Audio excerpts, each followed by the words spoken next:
નમસ્કાર વિદ્યાર્થી મિત્રો, આરવ્સ ઇઝી ઇંગ્લિશ લર્નિંગ યુટ્યુબ ચેનલમાં આપ સર્વને આવકારું છું. લાસ્ટ વીક જે લેક્ચર જોતા હતા તેમાં ઇંગ્લિશનો સૌથી અગત્યનો ટોપિક કન્ટિન્યુઅસ પ્રેઝન્ટ ટેન્સ એ આપણે પૂર્ણ કર્યો હતો. And today we are going to learn about continuous past tense यानी કે ચાલુ ભૂતકાળ. જ્યારે કાળની વાત કરવામાં આવે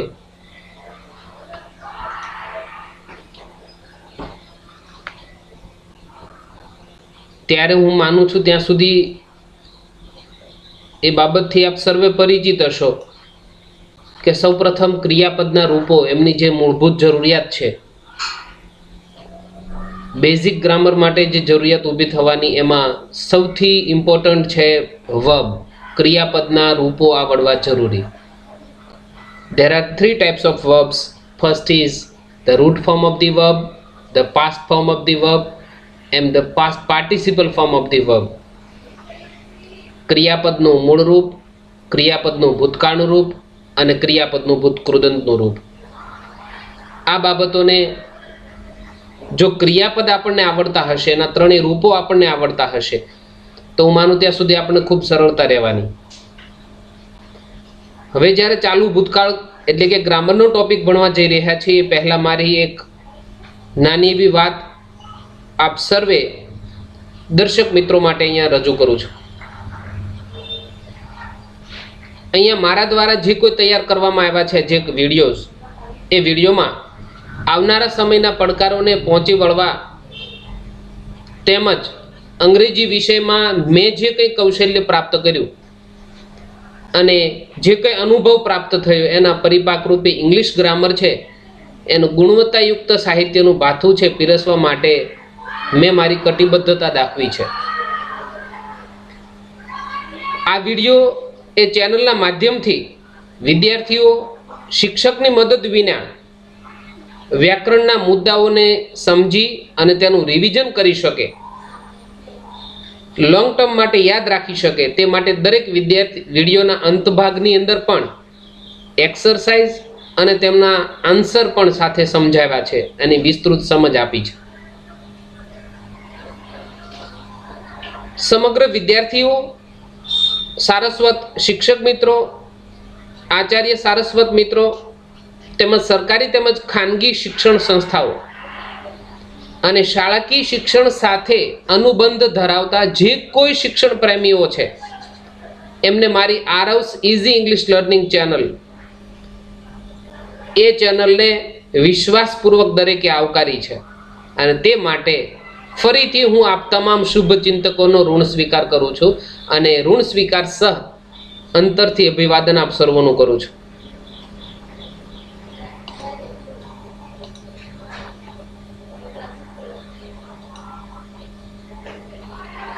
હવે જે અહીંયા બેઝિક ઇંગ્લિશ ગ્રામર આપ સર્વોની સમક્ષ મૂકવાનો પ્રયત્ન કર્યો છે, એ પ્રાઇમરીના બાળકથી લઈને સેકન્ડરી, હાયર સેકન્ડરી કે the students of the colleges અથવા તો કોમ્પિટિટિવ એક્ઝામિનેશનની તૈયારીઓ કરતા જે વિદ્યાર્થી મિત્રો છે એમને અતિ ઉપયોગી સાહિત્ય આ વિડીયો દ્વારા પીરસવાનો પ્રયત્ન કર્યો છે. આજે જે આપણે ભણવા જઈ રહ્યા છીએ તે છે ચાલુ ભૂતકાળ યાની કે કન્ટિન્યુઅસ પાસ્ટ ટેન્સ. ચાલુ વર્તમાન કાળ એટલે કે સાદા ત્રણ કાળની વાત કરતા હતા, તો કોઈ પણ સાદો કાળ ક્રિયાપદના મૂળ રૂપ વિના નથી બનતો સિવાય કે સાદો ભૂતકાળ જેમાં ક્રિયાપદનું ભૂતકાળનું રૂપ વપરાય છે કરતા પછી. જો કરતા પછી એટલે કે સબ્જેક્ટ પ્લસ V1, જો કરતા પછી મૂળ રૂપ છે ક્રિયાપદનું તો સાદો વર્તમાન કાળ. જો કરતા પછી ક્રિયાપદનું ભૂતકાળનું રૂપ છે તો સાદો ભૂતકાળ. અને જો કરતા પછી શેલ કે વિલ પછી બેમાંથી કોઈ પણ એક, શેલ અથવા વિલ પ્લસ V1 તો સાદો ભવિષ્યકાળ. આ તો સાદા કાળની વાત કરી. હવે જો કન્ટિન્યુઅસ ટેન્સની વાત કરીએ તો ચાલુ એટલે કે કન્ટિન્યુઅસ પ્રેઝન્ટ ટેન્સ એટલે કે ચાલુ વર્તમાન કાળ, કન્ટિન્યુઅસ પાસ્ટ ટેન્સ એટલે ચાલુ ભૂતકાળ કન્ટિન્યુઅસ ફ્યુચર ટેન્સ ચાલુ ભવિષ્યકાળ. તો કોઈ પણ ચાલુ કાળ યાદ રાખીશું, એક વખત મગજમાં ફિટ કરી લઈએ કે કોઈ પણ ચાલુ કાળ ક્રિયાપદના મૂળ રૂપને આઈએનજી લગાવ્યા વિના બનતો નથી. ક્રિયાપદના મૂળ રૂપને આઈએનજી લગાવીશું એટલે ચાલુ કાળ નિશ્ચિત થઈ જશે. અને એની આગળ એટલે કે ક્રિયાપદને આઈએનજી લગાવેલું છે, જે એ ક્રિયાપદની આગળ આપેલા ટુ બી ના રૂપ કયા કાળના છે એના ઉપરથી કાળ નક્કી થશે. ફોર એક્ઝામ્પલ, કરતા પછી એમ ઇઝ આર પછી આઈએનજી વાળું ક્રિયાપદ, તો એમ ઇઝ આર વર્તમાન કાળના ટુ બી, આઈએનજી એટલે ચાલુ કાળ, તો ચાલુ વર્તમાન કાળનું રૂપ બન્યું, વાક્ય બન્યું. કરતા પછી ભૂતકાળનું ટુ બી નું રૂપ લખીએ અને પછી આઈએનજી વાળું ક્રિયાપદ એટલે કે કરતા પછી વોઝ કે વેર પછી ક્રિયાપદના મૂળ રૂપને આઈએનજી, તો એ ચાલુ ભૂતકાળ બનશે. કરતા પછી શેલ બી કે વિલ બી પછી ક્રિયાપદને આઈએનજી લખીશું તો એ ચાલુ ભવિષ્યકાળની વાક્ય રચના બનશે. તો અત્યારે આપણે જે ભણવા જઈ રહ્યા છીએ તે ચાલુ ભૂતકાળ.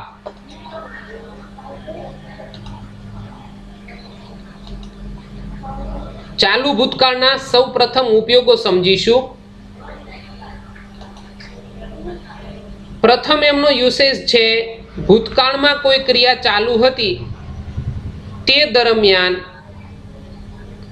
બીજી કોઈ ઘટના કે ક્રિયા બની તેની રજૂઆત માટે જે ક્રિયા ચાલુ હતી તે દર્શાવવા ચાલુ ભૂતકાળ વપરાય.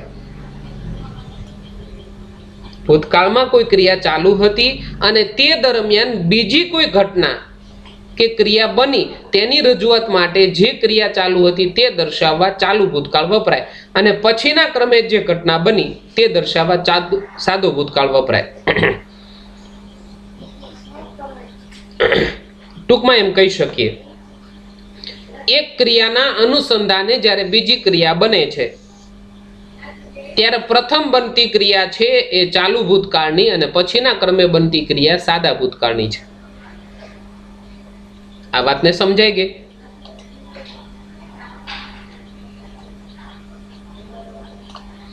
ભૂતકાળમાં કોઈ ચોક્કસ સમયે કોઈ ક્રિયા ચાલુ હતી તે દર્શાવવા માટે ચાલુ ભૂતકાળ વપરાય છે, જેમાં yesterday at 3 o'clock, last Sunday in the morning, last night at 8:30 જેવા ભૂતકાળના બે સમય દર્શાવેલા હોય છે.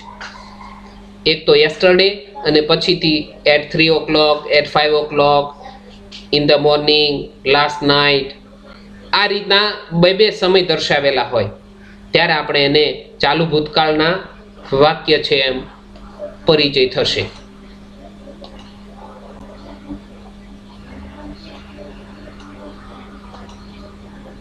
હવે કયા કયા પ્રકારના શબ્દો આપણે જોઈએ કે than,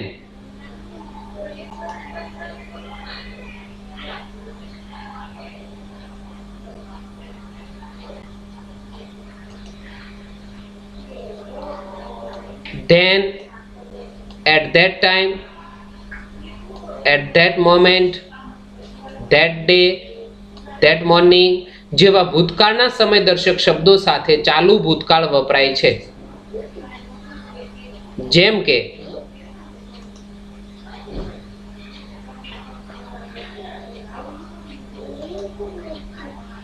he was digging a ground then, A ground ખોદી રહ્યા હતા. ડીગ એટલે ખોદવું, ખાડો કરવો.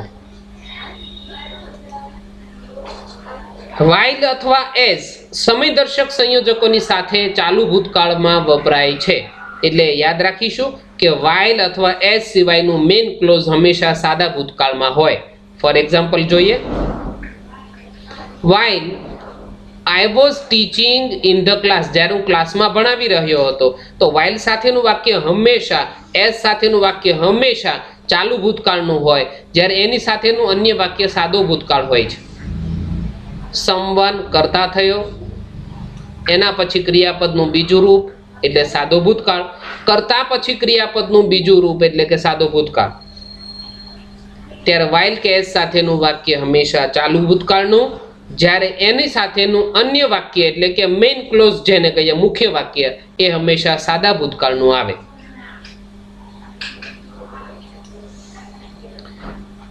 ત્યારબાદ વેન જ્યારે સમયદર્શક સંયોજક વાળી ક્રિયા, વેન સમયદર્શક સંયોજક વાળી ક્રિયા સાદા ભૂતકાળમાં હોય, જ્યારે મુખ્ય ક્રિયા ચાલુ ભૂતકાળમાં હોય છે.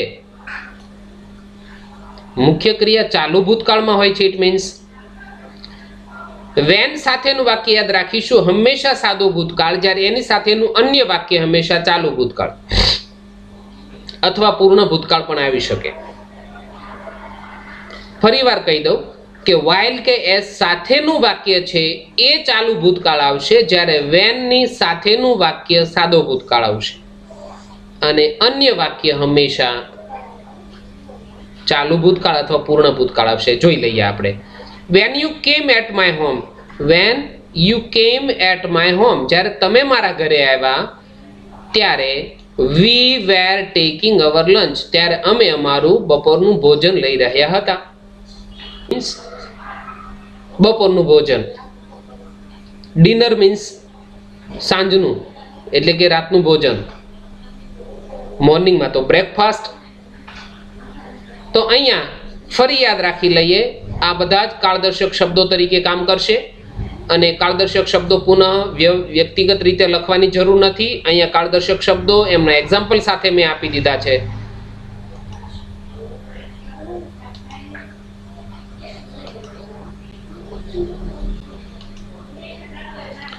હવે જે જોવું છે એફિર્મેટિવ સેન્ટેન્સ ફોર્મેશન, એનો મતલબ થશે હકાર વાક્ય રચના. આ હકાર વાક્ય રચનામાં આપણે નજર કરીશું. સૌથી પ્રથમ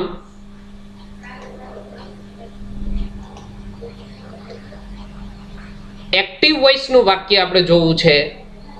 એવી નો અર્થ થશે એક્ટિવ વોઇસ, જેને ઇન્ટુ ગુજરાતી કર્તરી વાક્ય રચના એમ કહેવાય. પેસિવ વોઇસ નો અર્થ થાય કર્મણી વાક્ય રચના.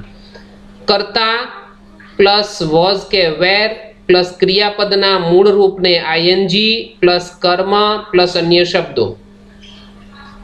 હવે એક્ટિવ વોઇસ અને પેસિવ વોઇસની આપણને કેમ ખબર પડશે કે એક્ટિવ વોઇસનું વાક્ય છે, આ પેસિવ વોઇસનું વાક્ય છે? તો ઇન શોર્ટ આપણે સમજી લઈએ કે જો ક્રિયાનો કરનાર કર્તા વાક્યની શરૂઆતમાં છે અથવા તો કર્તા મુખ્ય કર્તાના સ્થાને છે, કર્તા દ્વારા ક્રિયા થતી દર્શાવી છે, તો ચાલુ ભૂતકાળ કહેવાશે. એક્ટિવ વોઇસનું વાક્ય કહેવાશે.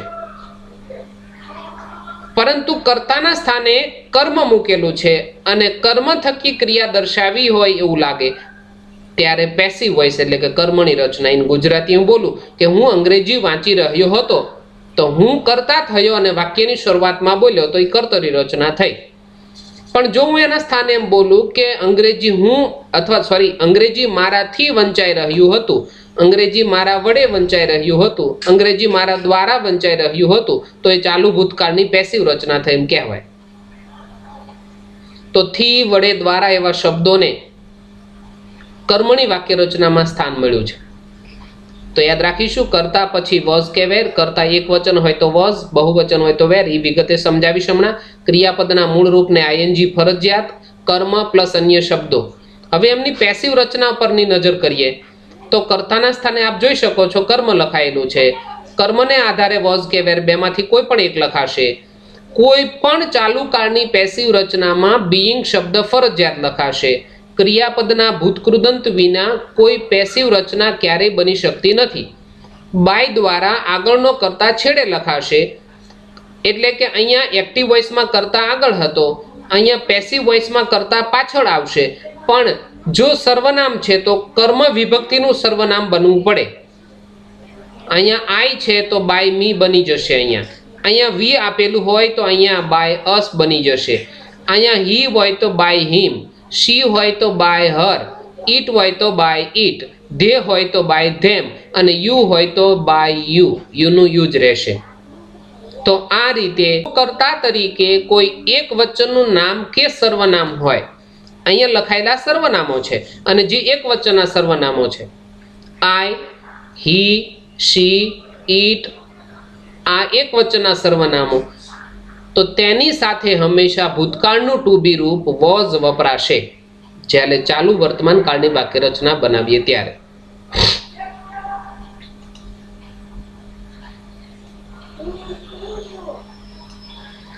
પરંતુ જો કર્તા તરીકે બહુવચનનું કોઈ નામ કે સર્વનામ, એટલે કે નામ હોય તો બરાબર કે ભાઈ પરિમલ એન્ડ પંકજ, આ રીતના બે નામ આપેલા હોય તો બહુવચન ગણાશે. પણ અહીંયા વી એટલે અમે, યુ એટલે તમે, ધે એટલે તેઓ, તો આ બહુવચનના અર્થમાં જ્યારે આપે છે ત્યારે તેમની સાથે ભૂતકાળનું ટુ બી રૂપ વેર હંમેશા લખાશે. તો આ આપણી એફિર્મેટિવ સેન્ટેન્સ ફોર્મેશન આપણે જોયું, અને ત્યારબાદ આપણે જે જોવું છે એમના એક્ઝામ્પલ.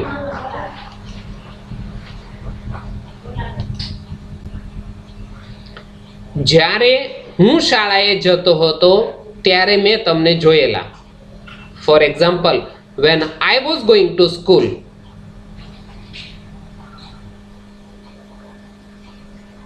I saw you, મેં તમને જોયા. અહીંયા એક બાય મિસ્ટેક when ને બદલે while લખીશું, કેમ કે while સાથેનું વાક્ય હંમેશા કન્ટિન્યુઅસ પાસ્ટ ટેન્સનું લખાશે, જ્યારે અન્ય વાક્ય સિમ્પલ પાસ્ટ ટેન્સ આવશે. કોઈએ દરવાજો ખટખટાયો જ્યારે હું હિન્દી વાંચી રહ્યો હતો ત્યારે, અથવા તમે આમ પણ બોલી શકો, જ્યારે હું હિન્દી વાંચી રહ્યો હતો ત્યારે કોઈએ દરવાજો ખટખટાયો. someone knocked the door, એટલે ખટખટાવવું ક્રિયાપદનું ભૂતકાળનું રૂપ છે, એટલે સાદો ભૂતકાળ થયો અહીંયા સુધીનું વાક્ય knock the door. while સાથેનું વાક્ય હંમેશા ચાલુ ભૂતકાળ, તો I સાથે was આવે, કેમ કે એક વચનનો કરતા છે એટલા માટે, પ્લસ ક્રિયાપદના મૂળ રૂપને. પેસિવ રચના જોઈએ. someone knocked the door એ વાક્યને આપણે કોઈ બદલતા નથી, કેમ કે અત્યારે તો આપણે ચાલુ ભૂતકાળની પેસિવ રચના જોઈ રહ્યા છીએ. તો માત્ર ભૂતકાળની પેસિવ રચના જોવા માટે ચાલુ ભૂતકાળના જ વાક્યની પેસિવ રચના ઉપર નજર કરીશું. તો હિન્દી કર્મ છે, હિન્દી એક વચન છે એટલા માટે was. કોઈ પણ ચાલુ કાળની પેસિવ રચના કરો એટલે being ફરજિયાત લખાશે. ક્રિયાપદનું ભૂતકૃદંત રીડના ત્રણેય રૂપ સમાન છે, રીડ, રીડ, રીડ. તો ત્રણેય રૂપ અહીંયા V3 ના અર્થમાં લખાયું છે.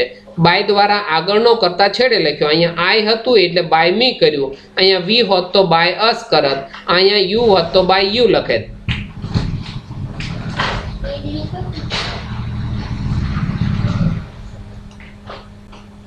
ગઈકાલે સાંજે 5 વાગે અમે ક્રિકેટ રમી રહ્યા હતા.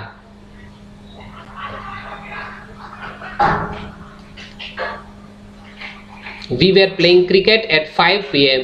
yesterday. ગઈકાલે સાંજે PM લખ્યું છે, સાંજના 5 વાગે અમે ક્રિકેટ રમી રહ્યા હતા.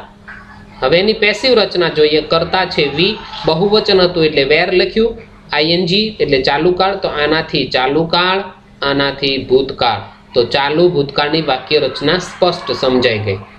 એની પેસિવ રચનાની વાત કરીએ તો ક્રિકેટ કર્મ છે, ક્રિયાપદ પછી સામાન્ય રીતે વોટ થી પ્રશ્ન પૂછતા જે જવાબ મળે એને આપણે કર્મ કહીએ. તો cricket was being played by us at 5 p.m.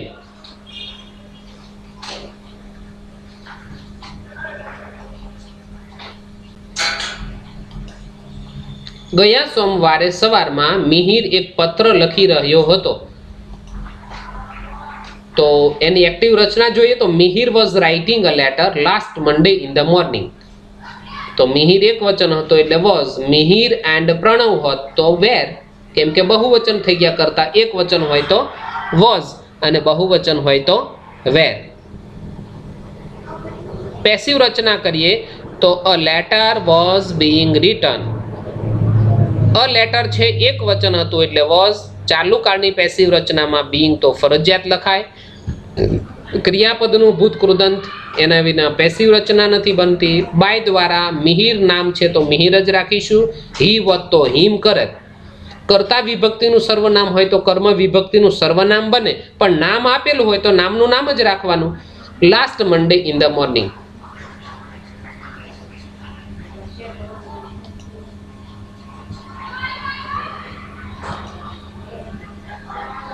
હવે જે જોવું છે ઇન્ટરોગેટિવ સેન્ટેન્સ ફોર્મેશન, એટલે કે પ્રશ્નાર્થ વાક્ય રચના.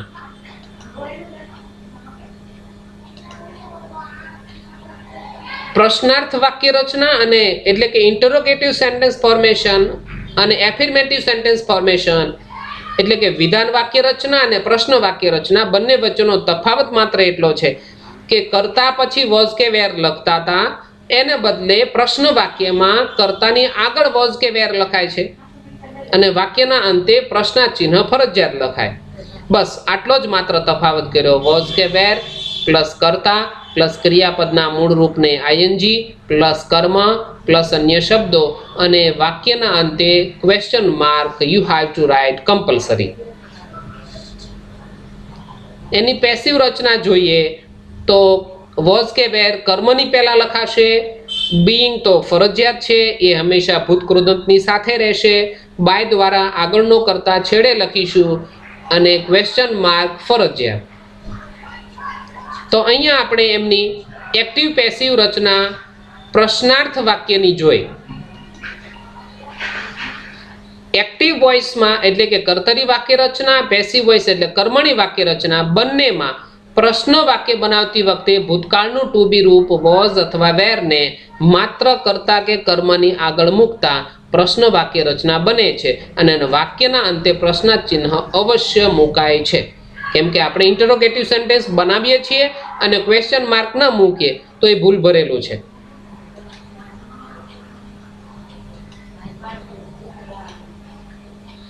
એક્ઝામ્પલ સાથે જોઈશું. શું ગઈકાલે સવારમાં છોકરીઓ ફૂલો ચૂંટી રહી હતી? Were the girls plucking the flowers yesterday in the morning? તો ધ ફ્લાવર્સ છે કર્મ હતું, બહુવચન હતું એટલે વેર આવ્યું. તો were the flowers being plucked by the girls yesterday in the morning. તો એક્ટિવ અને પેસિવ વાક્ય રચના આ પ્રકારે બનશે. Next sentence. શું તમે ગયા શનિવારે આ જ સમયે શાળાએ જઈ રહ્યા હતા? Were you going to school last Saturday at this time? હું જ્યારે તમારા ઘરે આવ્યો ત્યારે તમે શું દોરી રહ્યા હતા? તો what were you drawing when I came at your home? તો when સાથેનું વાક્ય સાદો ભૂતકાળ, તો અન્ય વાક્ય હંમેશા ચાલુ ભૂતકાળ અથવા પૂર્ણ ભૂતકાળ પણ આવી શકે. પેસિવ રચનામાં જોઈએ તો what was being drawn by you when I came at your home? ગઈકાલે સાંજે કોણ દાબેલી ખાઈ રહ્યું હતું? કોણ ખાઈ રહ્યું હતું? Who was eating dabeli yesterday in the morning? Yesterday in the evening? તો who થી જ્યારે વાક્ય રચના હોય એની પેસિવ રચના બનાવીએ ત્યારે who નું by whom બની જશે. તો by whom was dabeli being eaten yesterday in the evening? તો અહીંયા રહેલું કર્મને આપણે આગળ મૂક્યું, ત્યારબાદ being પ્લસ V3, ત્યારબાદ by દ્વારા આ શબ્દ પાછળ કરતા મૂકવાનો હતો પણ who વાળા વાક્યમાં by શબ્દ who વાળા વાક્યમાં કરતા જ નથી હોતો. તો અહીંયા બાય શબ્દ પાછળ મૂકવાનો પ્રશ્ન જ નથી, એટલા માટે હુની સાથે બાય હુમ મૂકી દીધું. તો બાય હુની સાથે જોડાતા હુ ન રહેતા માત્ર હુમ બની જશે. તો by whom was dabeli being eaten yesterday in the evening?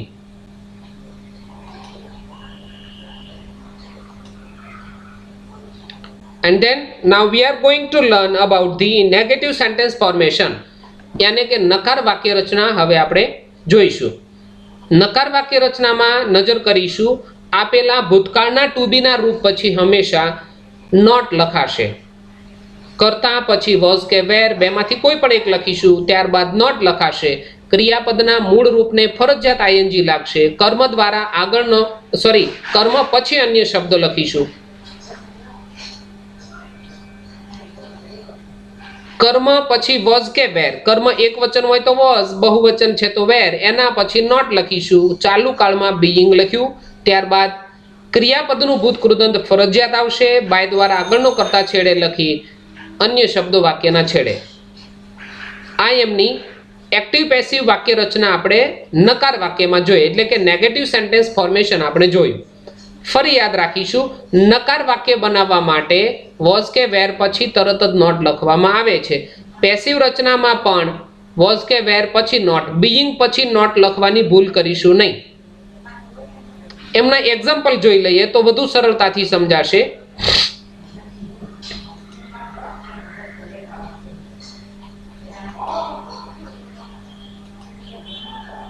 જ્યારે ડોરબેલ વાગ્યો ત્યારે તેણી ટીવી જોઈ રહી ન હતી. She was not reading, she was not watching આવશે અહીંયા, જોવું અહીંયા મારી બાય મિસ્ટેક લખાયું છે. She was not watching TV. When the doorbell rang, when સાથેનું વાક્ય સાદો ભૂતકાળ, જ્યારે અન્ય વાક્ય ચાલુ ભૂતકાળ. એની પેસિવ રચના કરીશું. TV was not being read નહીં, પણ અહીંયા વોચ લખીશું, વોચનું ઈડી લગાવીશું. TV was not being watch by her when the doorbell rang. અહીં બાય મિસ્ટેક રીડ અને રીડિંગ લખાઈ ગયું છે, ત્યાં વોચ સમજીશું. WATCH ભૂતકાળ લગાવો તો ઈડી લગાવીશું. ગઈકાલે સાંજે 6 વાગ્યે હું સાયકલ ચલાવી રહ્યો ન હતો. I was not riding a bicycle last evening at 6 o'clock. Passive રચના કરીશું તો ક્રિયાપદ પછીનો જે શબ્દ છે બાઇસિકલ એ કર્મ થયો, કેમ કે વોટ થી પ્રશ્ન પૂછતા જે જવાબ મળે એને આપણે કર્મ કહીશું. તો a bicycle was not being rode by me last evening at 6 o'clock. જ્યારે તેણી ગૃહ કાર્ય કરી રહી ન હતી ત્યારે મેં અંગ્રેજી વાંચ્યું. તો I read English while she was not doing her homework. I read English, મેં અંગ્રેજી વાંચ્યું. તો while સાથેનું વાક્ય ચાલુ ભૂતકાળ, જ્યારે અન્ય વાક્ય છે સાદો ભૂતકાળ થયું. તો while she was not doing her homework. તો આ રીતે એમનું એક્ઝામ્પલ આપણે જોયું.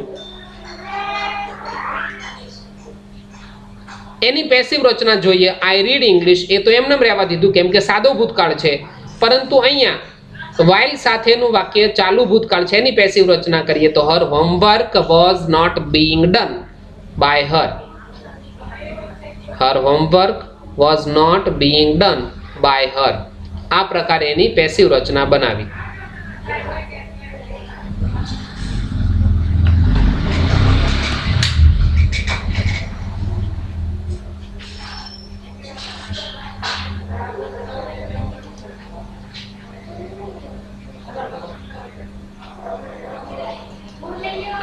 એક્સરસાઇઝ ઉપરની નજર કરીએ.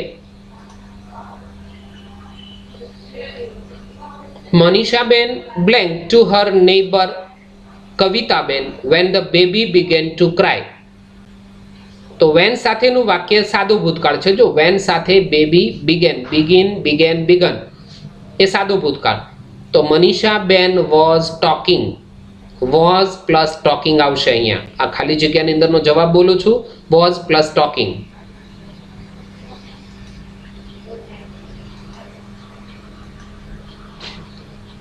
ઉદય met me,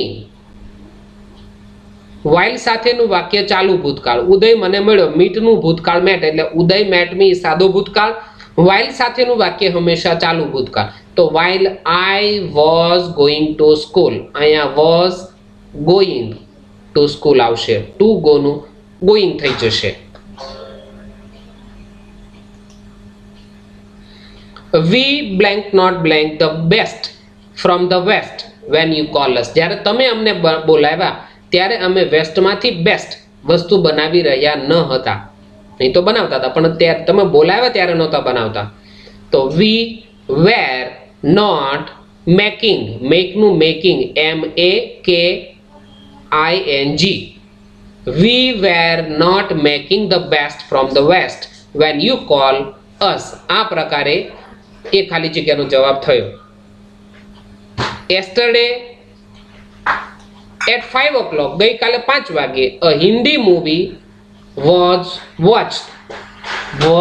being watched. being લખીને પછી ભૂત કૃદંત આવશે. હિન્દી મૂવી એક વચન એટલે was, ચાલુ કાળની પેસિવ રચના છે એટલે being ને પ્લસ ભૂત કૃદંત watch નું watch થશે.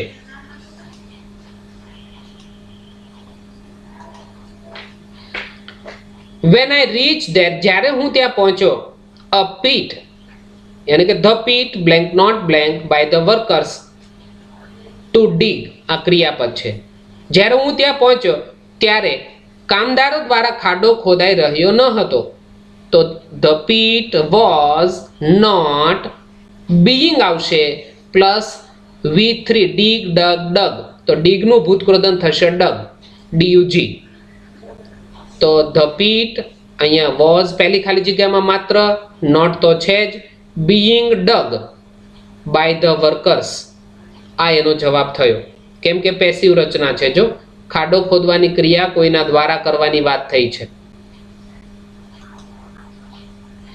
હુ blank there at that time. Who થી પ્રશ્ન પૂછવાનો મતલબ એક્ટિવ રચના છે. બાય હુમ થી પ્રશ્ન હોત તો પેસિવ રચના ફરજિયાત છે, એમ ખ્યાલ આવી જાત. તો who was shouting there at that time. એ સમયે કોણ બરાડા પાડી રહ્યું હતું? આ એની પ્રશ્ન વાક્ય રચના છે. Blank you not blank when your father came at home. જ્યારે તમારા પિતાજી ઘરે આવ્યા ત્યારે તમે હસી રહ્યા ન હતા. તો યુ સાથે વેર. વેર યુ નોટ લાફનું લાફિંગ થશે. પહેલી ખાલી જગ્યામાં માત્ર વેર, જ્યારે બીજી ખાલી જગ્યામાં લાફ છે એને ING લગાવીશું. કાઉન્સમાં આપેલા ક્રિયાપદને ING લગાવી અહીં મૂકીશું. તો were you not laughing when your father came at home.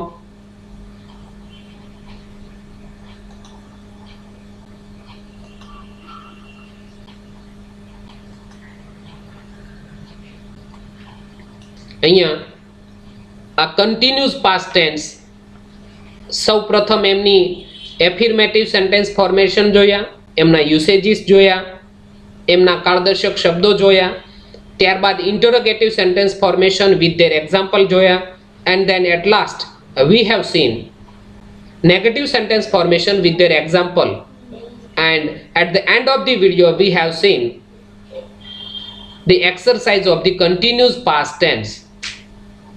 સૌથી અંતે આપણે આ જ કાળની એક્સરસાઇઝ પણ જોઈ, આગળના હકાર નકાર પ્રશ્નાર્થ વાક્ય રચનાઓ જોઈ અને સરળતાથી સમજવાનો પ્રયત્ન કર્યો અને સમજાવવાનો અહીંયા મારા દ્વારા પ્રયત્ન પણ કરાયો.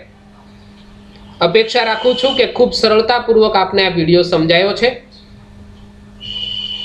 ફરી સમય થયો છે એક વિરામનો. અત્યારે અહીંયા વિડીયોને આપણે પૂર્ણ કરીએ. નેક્સ્ટ વીક આના પછીનો જે કોઈ ગ્રામરનો ટોપિક આપણે ભણવાના છીએ તે જોઈશું.